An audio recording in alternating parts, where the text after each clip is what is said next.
Fala pessoal, sejam bem-vindos a mais um episódio do Arthur Cury Podcast, nosso podcast com convidados de peso. E hoje nós temos um convidado especial. Ele é um nadador muito versátil, já competiu na Olimpíada de Tóquio 2021, medalhista pan-americano, campeão brasileiro, sul-americano absoluto. Além disso, ele foi NCAA All-American e campeão da conferência ACC, que é uma das conferências mais disputadas nos Estados Unidos. E recentemente ele se classificou para o Mundial de Budapeste, que vai ser realizado em dezembro. Se eu me estender muito aqui, eu vou demorar, né, sobre o currículo dele, mas Caio Pumput, seja muito bem-vindo, meu amigo. Valeu, Arthur. É uma honra aí a gente conversar um pouquinho, bater um papo, tentar passar um pouquinho de conhecimento ou falar groselha também, né? Vai das perguntas que você mandar. Mas obrigado pela introdução aí. A gente conversou na competição depois do fim, que eu ali em agosto, né? Tava pra gente fazer algum vídeo junto, mas até que enfim saiu. Vai ser um prazer. O pessoal vai adorar escutar você, escutar sua história e conhecer um pouquinho mais quem você é. Mas vamos lá, Canhão. Para a gente começar, cara, eu queria perguntar como que a natação começou na sua vida. Você já praticou outros esportes? Como é que foi esse começo para você? Bora, legal. A natação, na verdade, veio por conta dos meus pais, né? Minha mãe, ela nadava costas no Juventus, que foi, inclusive, o clube que eu comecei, né? Que eu iniciei minha carreira, e meu pai, ele jogava polo aquático. Então, assim, os dois já no meio aquático, mas também sempre envolvido no esporte, né? Então, minha mãe gosta de praticar esporte, meu pai também, na época, lutava, chegou a jogar bola um tempinho, e eu, na verdade, eu comecei jogando bola e nadando junto, né? Então, jogava bem também, né? Quando eu era mais novo, não era nada demais assim, mas um certo momento meu pai falou, pô, você tem que, acho que decidir um dos dois esportes, né? Difícil conciliar os dois, principalmente quando você quer seguir em alto nível. E aí eu acabei indo para a natação, justamente porque a galera que acompanha, acredito que sabe que a natação você perde um mês de treino, 2 meses, você já fica para trás, né? Imagina você perder questão de 1 ano, 2 anos. Nossa. Então é difícil de se recuperar. Mas o esporte ele entrou na minha vida por conta dos meus pais, né? Muito movido ao ambiente ali. E aí a natação foi uma escolha meio que minha com os meus pais juntos ali de seguir na natação e não no futebol, né? Nossa, legal, cara. Também joguei futebol um tempinho, mas e é difícil, né? Porque hoje a gente não pode mais jogar, se divertir, né? Mas eu já vou chegar nesse ponto, a gente vai falar sobre, né, lesão, esses problemas que, né, Uhum. são facilmente a gente encontra aí na natação, né, de alto rendimento.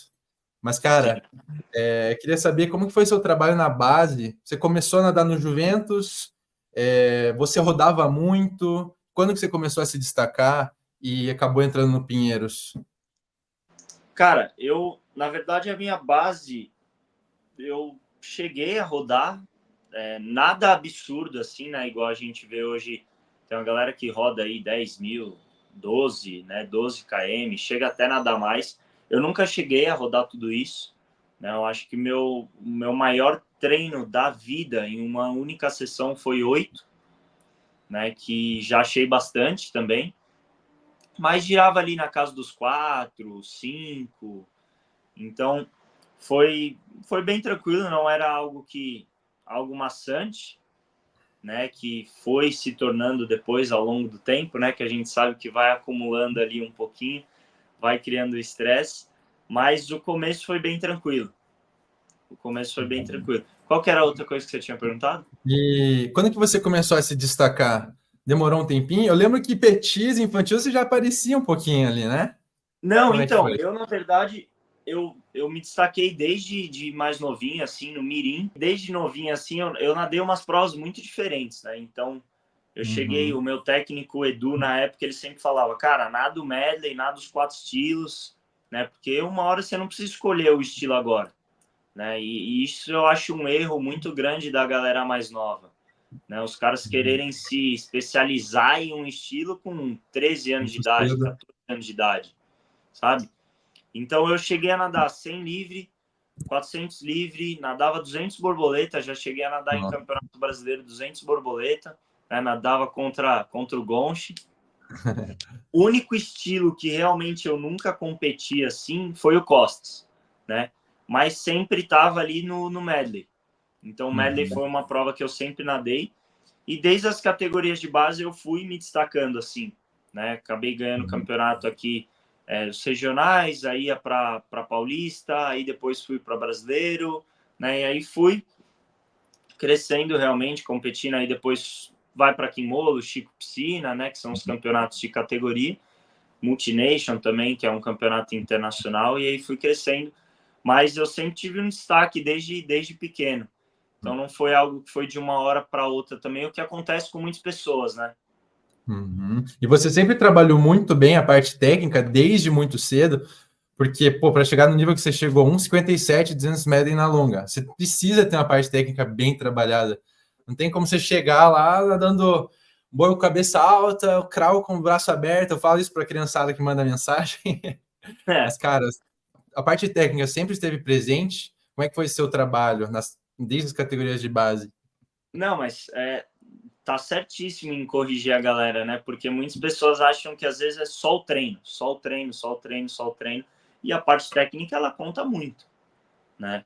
Então, todos os estilos ali, putz, borboleta, quanto mais rente da água você tiver, não tiver muita oscilação, a própria ondulação também, o jeito que você entra com a braçada, tudo isso vai interferir. Às vezes você não vê tanta diferença no tempo, né? Às vezes você fala, putz, eu dei 25,0 de borbo contra 24,8. Só que o gasto energético foi muito menor, né? Por conta da técnica. Você foi muito mais eficiente, né? Então, a parte técnica, com certeza, ela tá dentro dos treinos. E um ponto que sempre vale trazer, né? Que às vezes muitas pessoas treinam a parte técnica separada. Então, tem a parte técnica separada, tem que ter, né? Focado na técnica em si. Mas onde você mais tem que prestar atenção é na série principal, né? Quando você está fazendo força de fato. Pô, não adianta antes da série principal você tá lá fazendo 3 ondulações toda virada, 4, pensando atenção na técnica. Começa a série, você já ondula uma vez só, nem ondula, entra com o braço todo errado. Então você vai replicar aquilo na competição, né? Eu acho que esse ponto que a galera tem que começar a prestar mais atenção, né? E não fazer a técnica só no educativo, só no começo do treino, mas sim durante o treino inteiro, né?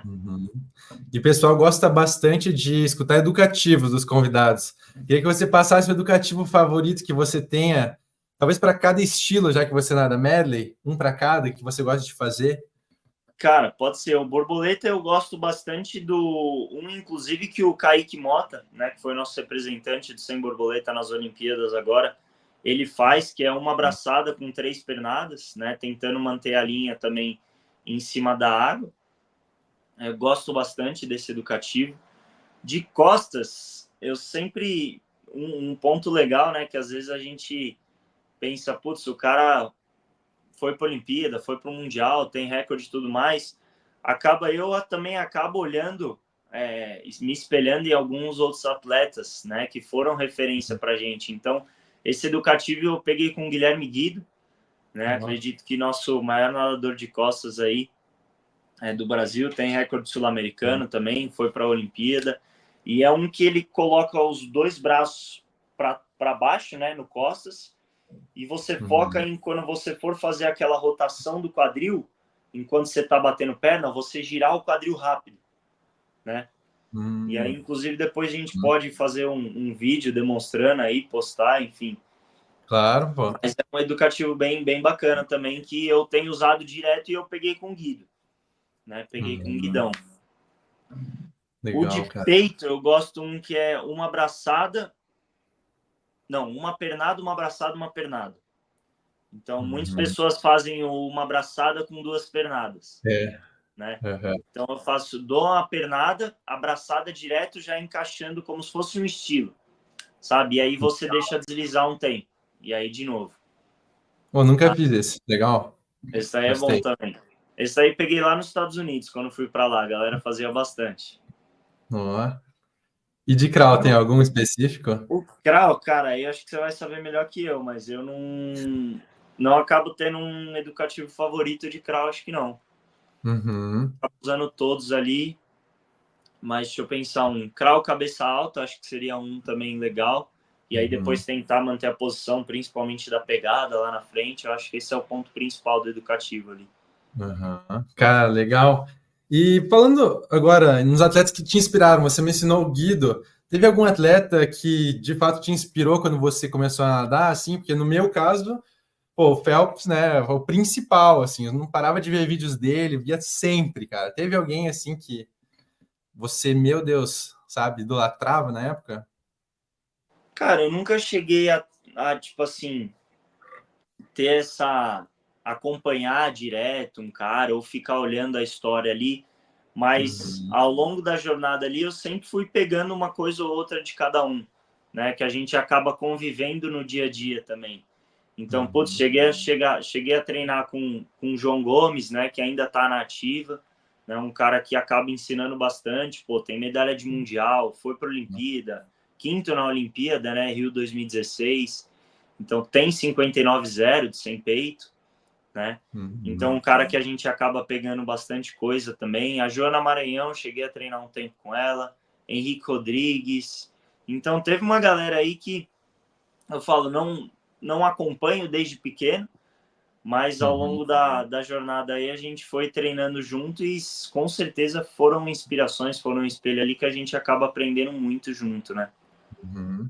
Show, cara. Eu queria que você contasse agora um pouquinho sobre quando você foi para o Pinheiros, quantos anos você tinha mais ou menos, e um pouco da sua trajetória até você ir para a Georgia Tech. Cara, o Pinheiros, eu entrei no Pinheiros com 12 anos, 12, de 11 para 12. Faço Uhum. aniversário em janeiro, então, foi justamente com 12 anos quando eu entrei no clube. E aí era, se eu não me engano, é infantil. Acho que se eu não me engano é infantil 1. Eu estudava na Zona Leste, né, e treinava ali no Pinheiros, então dava, para quem é de São Paulo vai saber, mas dava mais ou menos uns 50 minutos a 1 hora de locomoção da escola até o clube, né? E aí começou a ficar difícil, a galera treinando de madrugada, né? Não sei se você chegou a treinar de madrugada já. Já, nossa, cara. Nossa, Já, era 5 e pouquinho ali, 5 e 15. Nossa, pesadelo, não dava nem tempo de dormir. O me nosso era traumatizou, cara. 4h45, 4h30, 4h45. Nossa, tá louco. Aí eu Nossa. comecei a meio que ficar muito distante esse trajeto, né? E aí eu Uhum. mudei para um colégio ali perto de Pinheiros, que o Pinheiros tem bolsa, né? Inclusive a grande maioria dos atletas ali mais jovens acabam estudando lá. E aí meus pais, um ponto bem positivo também, que eles acabaram influenciando bastante, é essa questão do estudo, né? Eles nunca deixaram o estudo de lado. Então Uhum. sempre falaram para mim, ó, vai nadar, mas estuda junto, né? Tenta conciliar os dois, vai conciliando os dois. E chegou uma hora que eu falei, putz, quero fazer uma faculdade, né? Uhum. Sempre gostei ali do mercado financeiro, gostava de economia, gostava de matemática, então já estava meio que direcionado para essa área. Mas era difícil conciliar uma boa faculdade aqui no Brasil com um treino de alto rendimento, né? Uhum. E aí foi que surgiu a ideia de eu ir lá para fora. Então eu falei, cara, o que eu preciso fazer para ir lá para fora, né? Vou ver quem já está lá, que a gente conhece. Na época conversei bastante com o Rodrigo Quadros, inclusive era do Minas, Sim. né? Conversei Aham. bastante com ele já estava lá na Georgia Tech, que foi a faculdade que eu me formei, ele estava no último ou penúltimo ano, se eu não me engano. E aí comecei a estudar inglês, porque eu não sabia inglês, né? Nossa. Comecei a estudar inglês para passar na prova e acabou dando tudo certo, né? No final deu tudo certo, passei na prova, fui para lá. O problema foi quando eu cheguei lá. Fiquei uns 6 meses sem entender praticamente nada do que a galera falava Nossa. comigo, aula também, tinha que estudar à noite depois, tradutor. Ixi, foi Aham. complicado, mas foi uma experiência bacana. Mas Nossa.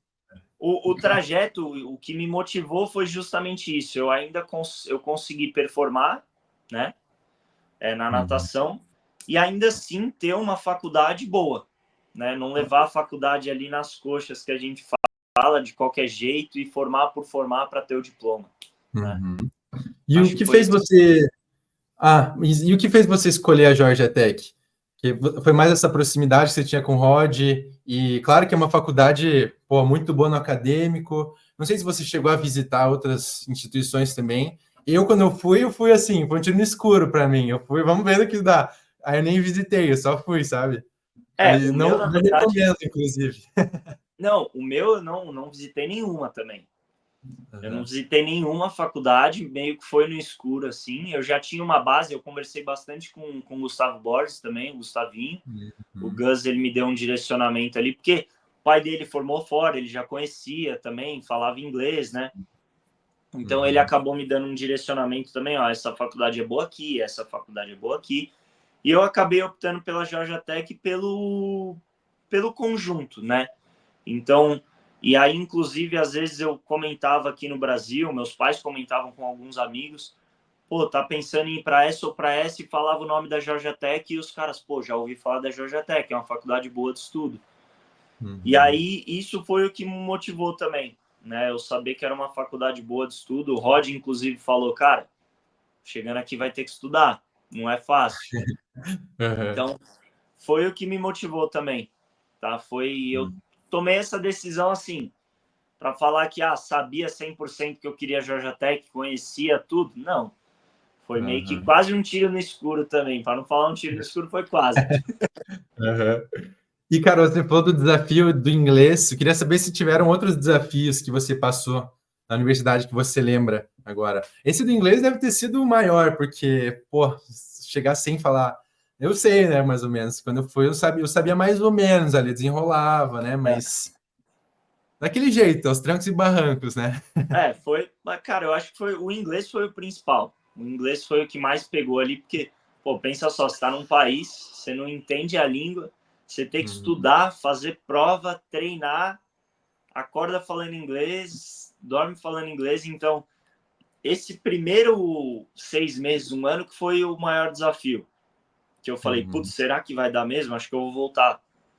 Vou voltar para o Brasil, não entendia nada. Sentava na aula, não Uhum. entendia nada. Nossa. Literalmente nada. Eu entendia a mulher dando oi e é isso. E aí depois tinha que traduzir em casa. A galera anotava lá Uhum. para mim, anotava tudo e eu traduzia em Caramba. casa. Então, eu acho que isso foi o principal desafio. Uhum. A questão de, putz, morar sozinho, cozinhar, isso para mim foi muito tranquilo, né? Porque Uhum. sempre fui um cara disciplinado, organizado, tudo mais. Então, essa Uhum. parte foi bem tranquilo, né? O que pegou Uhum. mesmo foi a língua e depois a parte de estudar e conseguir conciliar, dormir direito e todo o resto que acaba vindo junto, né? Uhum. Cara, eu queria que você contasse um pouco sobre quando você foi para lá, como que foi o começo dos treinos, sabe? Porque às vezes as pessoas não se adaptam, e você se adaptou muito bem. Aqui, se você for pegar seu currículo, você foi, se não me engano, o primeiro atleta da Georgia Tech a conseguir 3 títulos de All-American em uma só edição de NCAA. Então, isso não Uhum. é para qualquer um.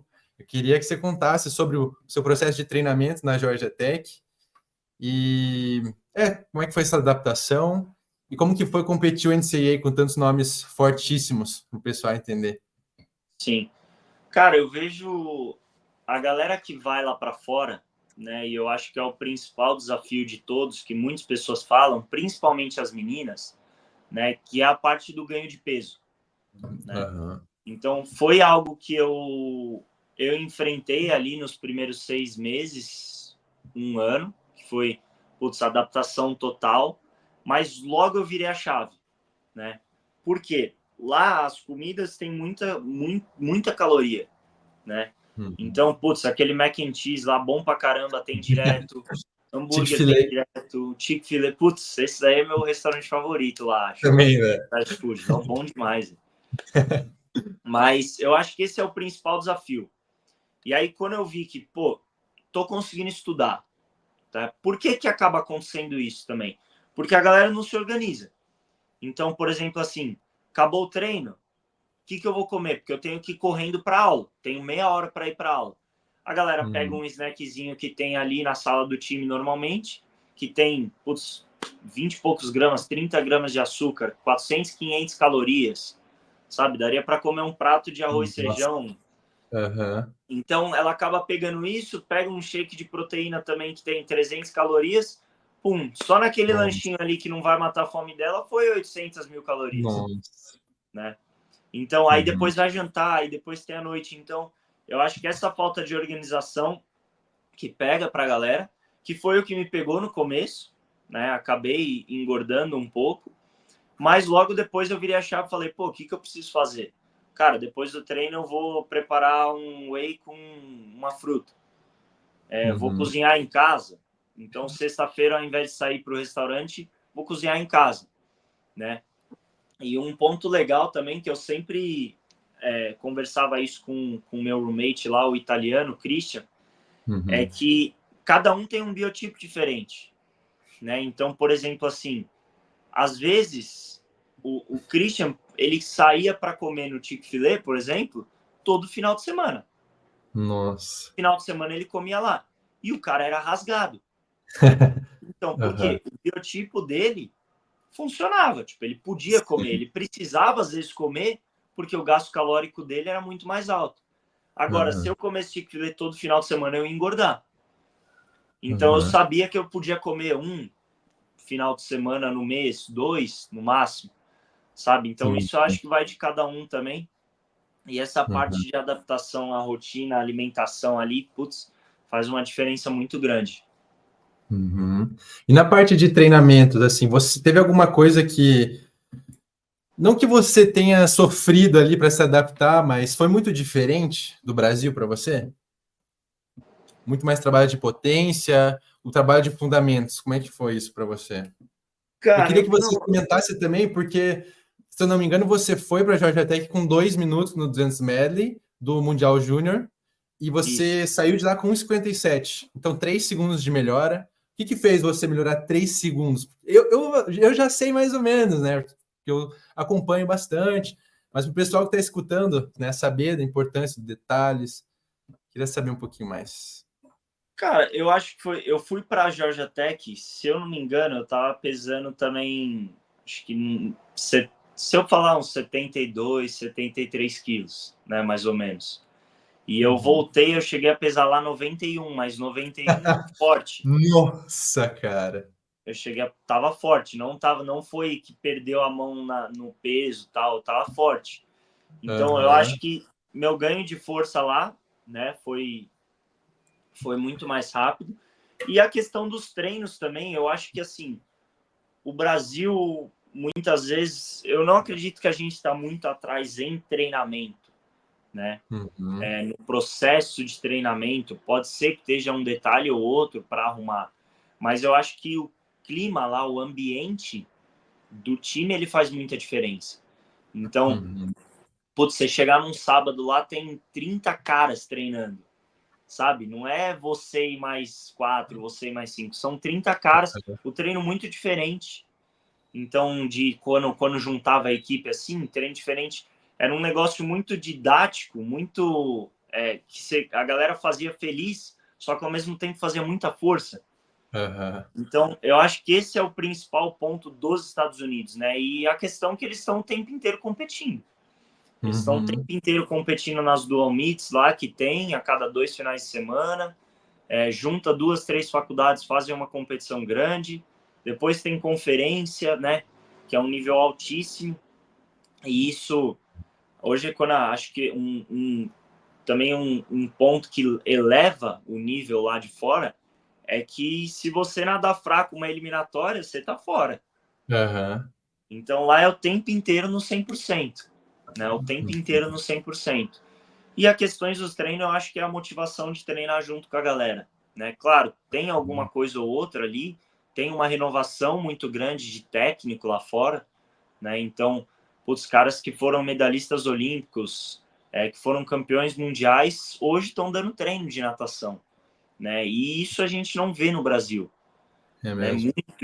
Muito difícil você ver alguém, e aí ou por falta de oportunidade, ou por outras questões também, né? Às vezes, pô, Uhum. não, vou começar lá de baixo, não quero. E quando você pega um Uhum. cara que foi medalhista olímpico, um cara que foi medalhista de mundial, ele tá dando treino para uns caras tops da faculdade, Com né? certeza. Já cai Aham. pegando uns caras muito bons nas mãos deles ali para desenvolver. Aham. Acho que todos esses pontos ajudando os Estados Unidos a ser a potência que é hoje, né? E sempre foi. Uhum. Você me lembrou até do Ray Lewis, sabe, o treinador de Indiana? Sim, Ele foi sim. um tremendo nadador, foi para a Olimpíada, NCAA e tudo mais, e se formou em Finance e acabou sendo treinador de Indiana. Então, pessoal, para quem não sabe, os treinadores nos Estados Unidos, a maioria, se eu não me engano, não é formada em educação física. No Brasil, você precisa ser formado em educação física para poder dar treinamento. Isso que o Caio falou. Muitos treinadores que foram para a Olimpíada, mas não conseguiram diploma em educação física, estão dando treinos lá. Então, eles tiveram experiência, sentiram na própria pele, né? E Isso passam que eu ia adiante esse falar. conhecimento. Exatamente. O cara, pô, ele é igual a gente tá vivenciando a natação tem o quê? Desde os 12 anos que a É. gente compete. Então já tem Uhum. 13 anos que a gente está competindo, treinando em alto nível, colocando. A gente sabe, entende, né? Um Uhum. pouco. Claro que aí quando você acaba entrando no mundo de fato, você tem que estudar, né? Entender Uhum. fisiologia, entender recuperação, entender, enfim, como que N fatores acabam influenciando sua performance. Mas um fato bem curioso, né, que acho que poucas pessoas sabem também, os meus melhores resultados foram em 2019, né? Então, quando eu dei 59 de 100 peito, 2,9 de 200 e 1,57 de 200 medley. E nesse ano, eu estava já 1 ano e meio treinando com um sul-africano, que em 2008 ele tinha 2,9 de 200 peito e 59 de 100 peito na longa. Tá brincando, cara. Então, pô, é um cara que vivenciou o esporte, que tinha 2,9 na longa. O cara tinha Uhum. 59 em 2008. Que isso, Então, mano. se você Legal. olhar ele lá nos rankings top tempos ali do mundo, ele vai estar lá, Uhum. né? Que Então, doideira, hein? isso é doideira saber e para comprovar essa teoria também, né? Porque às vezes É. você sendo um medalhista olímpico, sendo um campeão mundial, medalhista de mundial, você entende alguma coisinha. É. E, cara, legal. A gente falou um pouco do seu crescimento na natação, o seu destaque nos Estados Unidos. E eu queria saber, cara, o que fez você voltar para o Brasil? E depois eu vou entrar no ponto das Olimpíadas, da classificação. Tá. Cara, voltar para o Brasil, para mim, na verdade, eu sempre foi uma. Eu nunca tive uma decisão certa enquanto eu estava lá fora. Sempre foi putz, vou ficar aqui para sempre. Ah, não, vou voltar para o Brasil. Putz, vou voltar, vou ficar, vou voltar, vou ficar. E aí acabou que no final eu acabei decidindo por voltar, né, para continuar nadando e por conta da família, amigos também. Acho que a cultura do Brasil ela é muito diferente, né? E isso até a galera que mora lá fora há um bom tempo acaba sentindo, né? Sempre quando vai um Ó. brasileiro que é amigo daqui, a galera acaba aproveitando ao máximo, porque sabe que é raro, são raros os Uhum. momentos. Então, acho que foi esse o principal ponto de me trazer de volta, digamos assim, para o Brasil. Mas ainda Uhum. não descarto a possibilidade de talvez um dia morar lá, não sei. Legal, legal. Hoje o Breno tá lá, ele foi para lá agora, tá na NC State, né? Tá treinando Então, lá. torcer, ficar na torcida. Caso ele esteja assistindo a gente, estamos na torcida aqui, Brenão. Não, com certeza, o Brenão vai curtir. Eu falo, todo mundo tem que viver pelo menos a experiência um pouquinho Uhum. de ir lá. E é bom sair da rotina, mudar um pouco os ares ali, aprender Com coisa certeza. nova. Isso daí acaba Uhum. renovando bastante e dando mais motivação para a gente continuar. Uhum. Caio, agora entrando mais no ponto das Olimpíadas, cara. Você se classificou para Tóquio 2021, o ano que veio depois do Covid, cara.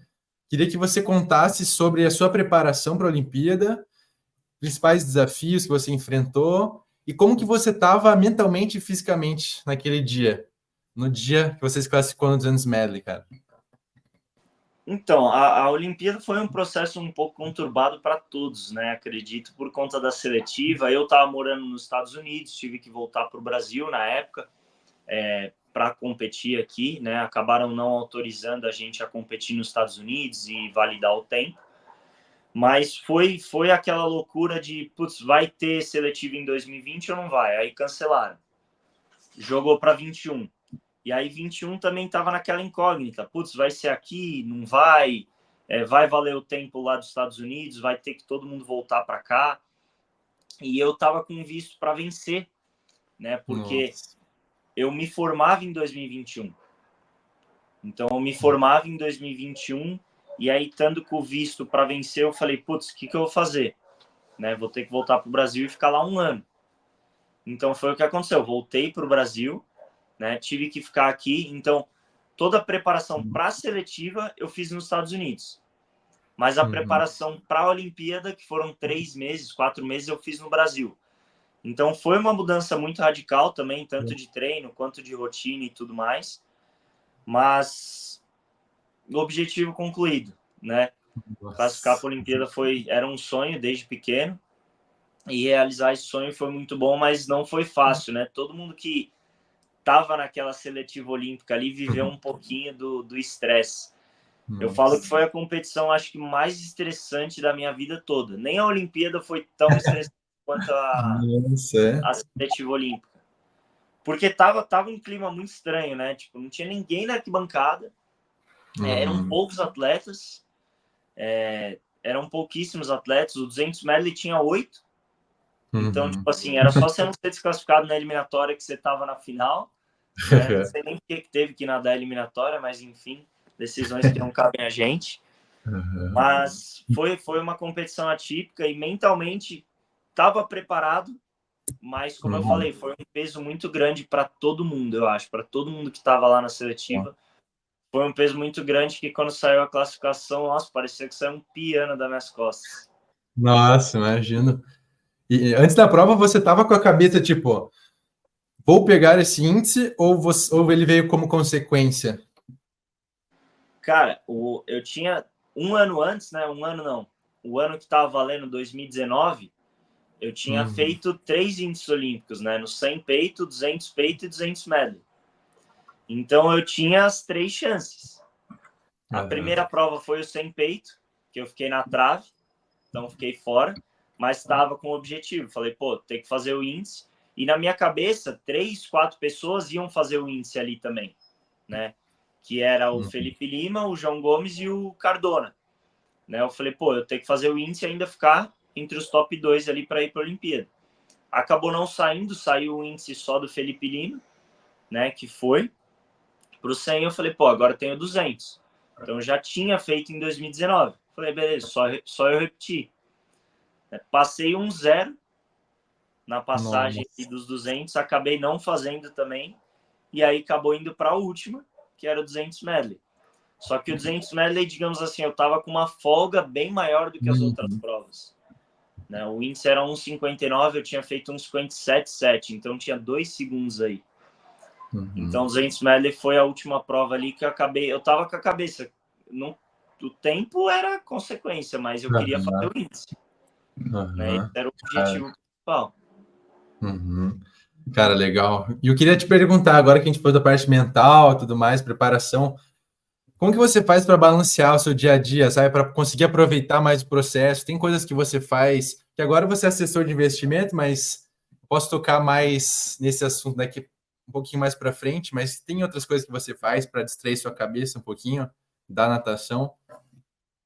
Cara, eu sou bem hiperativo, né? Então eu não consigo ficar parado. Então, tentar assistir um filme é bem difícil.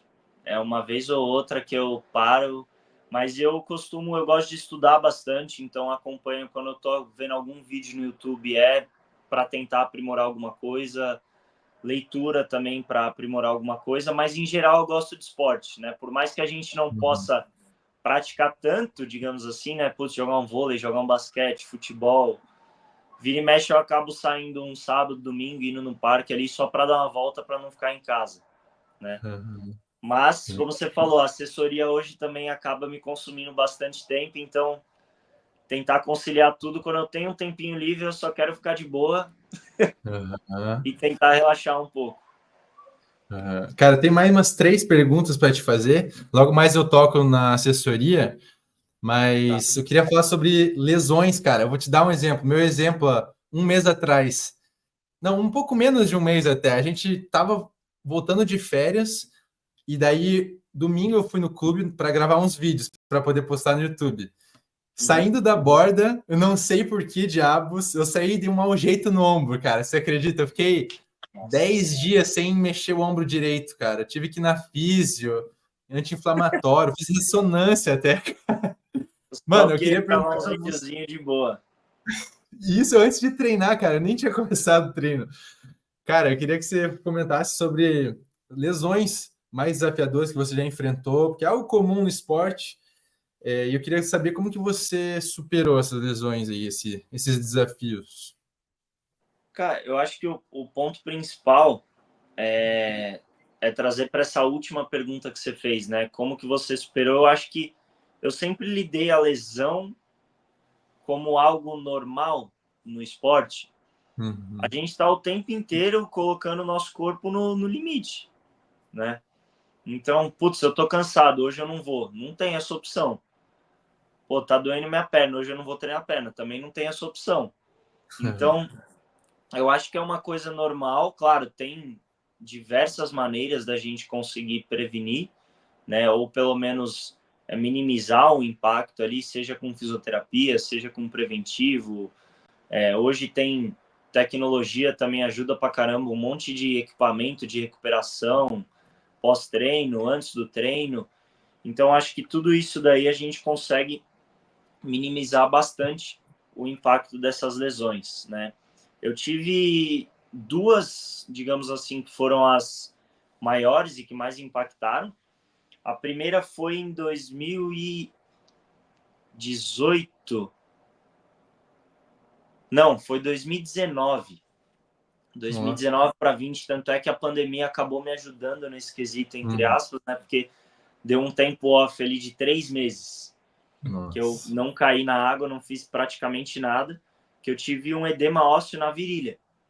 Então, na intersecção ali do músculo do adutor, que o médico eu nadei tanto o mundial quanto o pan-americano à base de remédio, né? A base Nossa. de remédio para não sentir dor.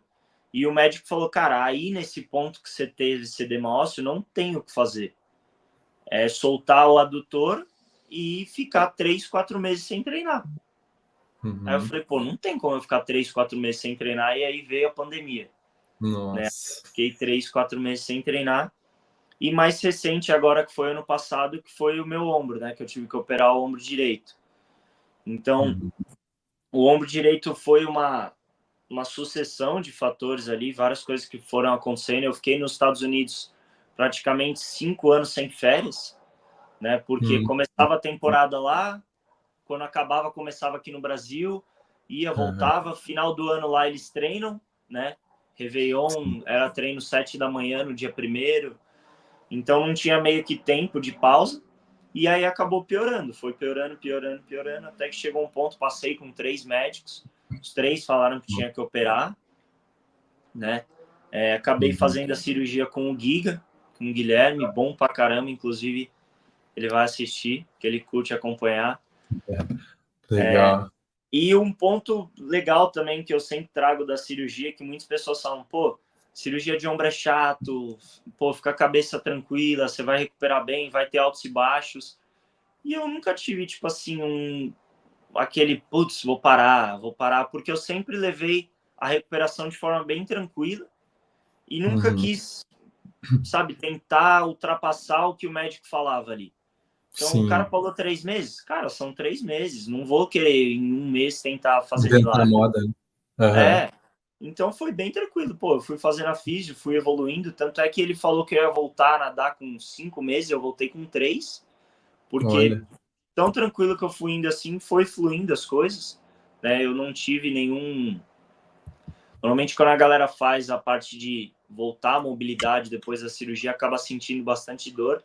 E o meu foi Aham. tranquilo o processo, dia após dia ali eu ia melhorando.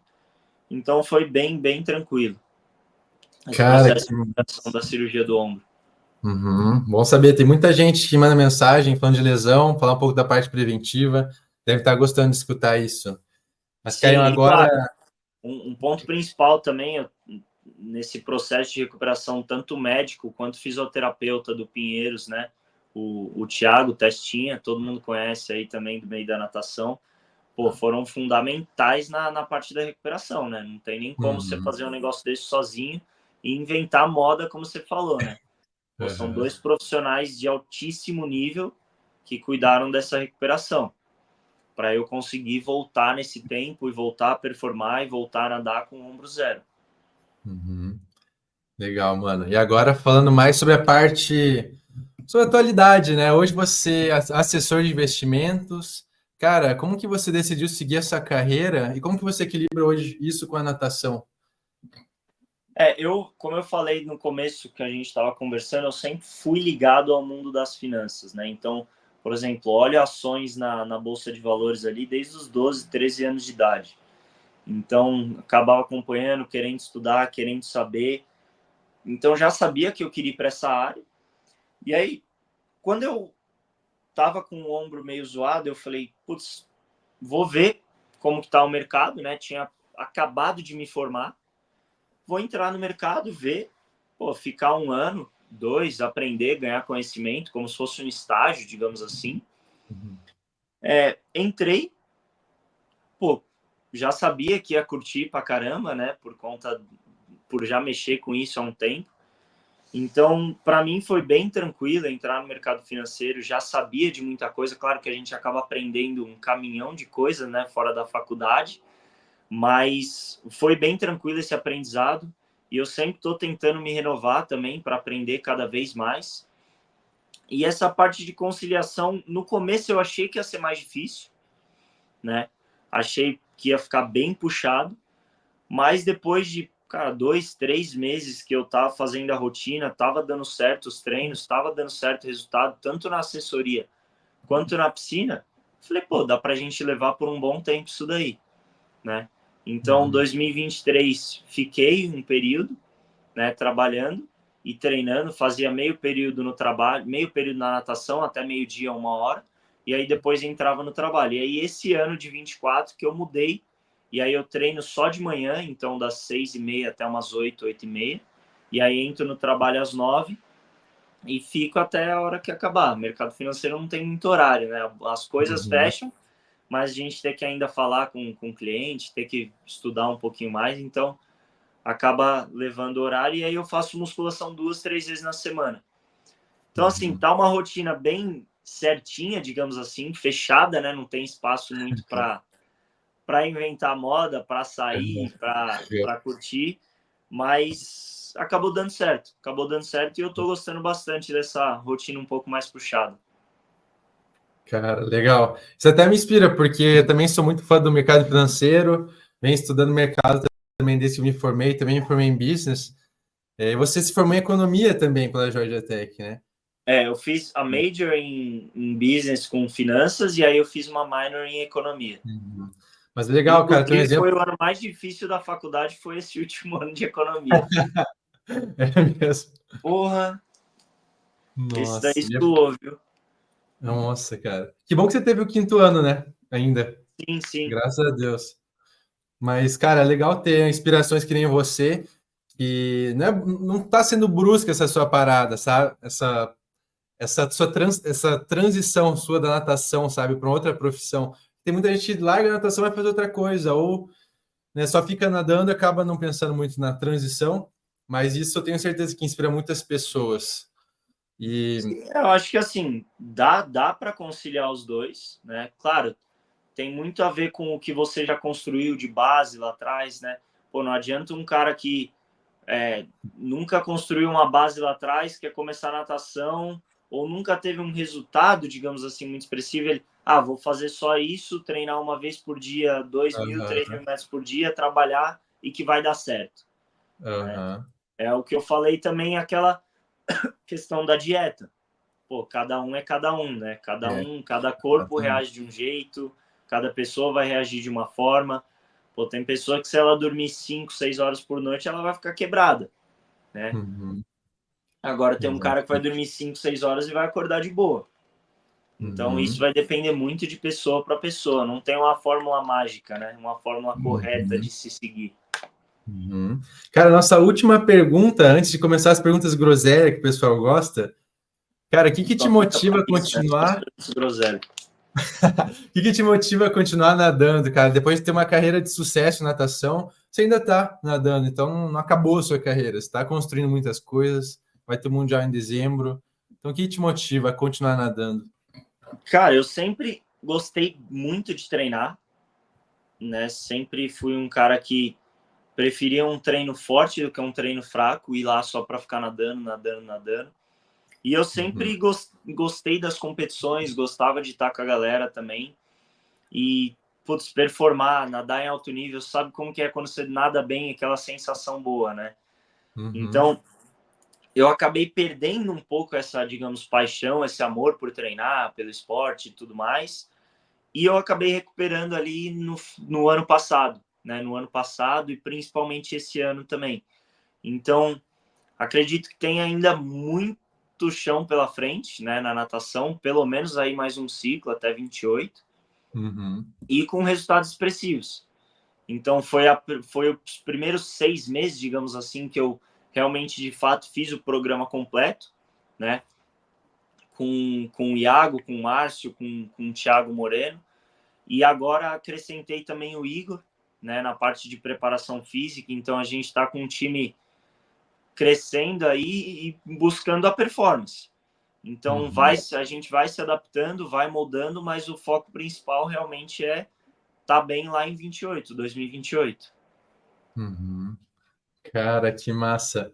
Pessoal, se vocês estão gostando do vídeo, já peço para deixar o like, que é muito importante. Se inscreve no canal, manda para os brothers. Isso aí, compartilha, comentem sugestões de vídeos, de convidados. Isso aqui está sendo uma aula. Ai, cara, vou até fazer outra perguntinha antes das groselhas, cara. Você teria algum conselho para quem deseja chegar ao alto nível na natação? Pessoal mais novo, que almeja, sabe, chegar no topo? Não só Cara, mais novo, né? Mais velho também. eu acho que é dedicação, foco. E eu sempre falo, tem que ser obcecado pela parada que você está fazendo.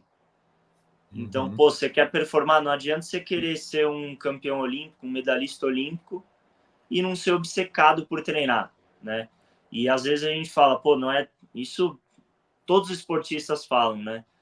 Ah, não é todo dia que você está motivado. E realmente não é todo dia que você está motivado. Tem dia que você está quebrado, que você não quer levantar. Mas é nesse dia que você tem que ir lá e treinar, né? E dar seu máximo. E aí, porra, você não tá no seu 100%? Não tô. Cara, foca na técnica. Tenta focar em alguma coisa. Você não tá no seu 100%? Cara, ondula 5, 6 vezes toda vez que você empurrar a parede. O tempo não pode ser ruim? Não, pode ser ruim? Pode. Mas você fez a técnica, você ondulou. Sabe, alguma coisa você tem que tirar proveito ali daquela situação. Então, acho que é isso, cara. Dedicação, comprometimento com a parada que você se dispôs a fazer, né? Perfeito, cara. Que aula, meu amigo. Tá pronto para as perguntas groselha? Bora, tava esperando ela. Então vamos lá, cara. Ó, você prefere ter a habilidade de se teletransportar apenas para todos os lugares onde você já esteve, ou ter a habilidade de viajar no tempo, só que apenas para o futuro? Caraca, eu acho que viajar no tempo. É mesmo? Ó. Eu acho que Cara, sim. ó, você prefere falar todas as línguas do mundo ou poder falar com todos os animais? Todos os animais. Ó. Algum motivo específico? Tem algum cachorrinho, alguma coisa assim? Ou... Cara, não, eu tenho um cachorro, mas não eu tem acho muito que a não. ver? É. Eu acho que não. Tá. Ah, pessoa a gente já fala já, a gente dá um jeito de falar em alguma língua aí, mas Aham. animal vai ser Verdade, diferente. verdade. Churrasco ou sushi? Caralho, difícil, mas acho que eu fico com um churrasco. Opa, boa, boa. Doce ou salgado? Salgado. Chocolate ao leite, branco ou meio amargo? Ao leite. Pô, se é pra Agora comer o doce, já vai no pior, né? já vai no doção mesmo, né, Já cara? vai no doce mesmo. Agora a última, para finalizar, cara. Se você pudesse se definir em uma palavra, qual ela seria? Caraca, essa é difícil, hein? Essa é difícil. Pô, eu vou usar a palavra que eu falei do conselho, eu acho que é obcecado. Ó, Eu acho que eu gostei. usaria essa palavra. Cara, legal, mano. É isso, pessoal. Queria agradecer vocês por terem assistido o podcast até aqui, agradecer o Caio também por ter aceitado o convite. Caio, foi um prazer te receber. E pedir, pessoal, para que vocês deixem um like de novo, comentem sugestões de vídeos, compartilhem com as pessoas que vocês acham que vão gostar desse conteúdo. É isso, Caio. Obrigado de novo, cara, por aceitar. Boa, top. Que é isso, Arthur. Eu que agradeço o convite também. E o que o Arthur falou aí, galera. Curte, compartilha, manda para os amigos. Eu vou também te mandar o vídeo do Educativo do Costas lá, que eu lembrei agora. E aí a gente Legal. faz uma edição, bota no finalzinho, ou, enfim, se você quiser compartilhar também depois. Fechado? Com certeza.